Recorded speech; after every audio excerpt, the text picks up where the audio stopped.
د اور تابع کېدل. معاویه بن حرمل رحمه الله وایي زه چې مدینې منورې ته راغلم 3 ورځې په نبوي جومات کې وم او سم خوراک مې نه و کړی.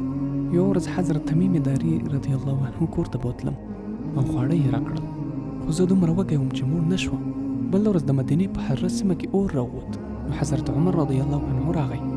تمیم داري رضی الله عنه ته یې وویل ورشه د هغه اور چاره وکړه. تمیم رضی الله عنه ورته وویل ای امیر المؤمنین زه کله دا کار کولی شم؟ خو حضرت عمر رضی الله عنه ډېر ټینګار وکړ تر دې چې تمیم داري رضی الله عنه ورسره روان شو. زه هم ورپسې ورغلم.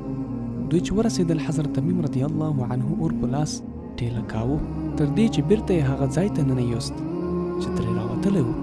حضرت عمر رضی الله عنه چې دا حالت ولید ځان سره یې وویل چا چې دا حالت لیدلی وي هغه د هغو په شان نه دی چې دا یې نه وي لیدلی.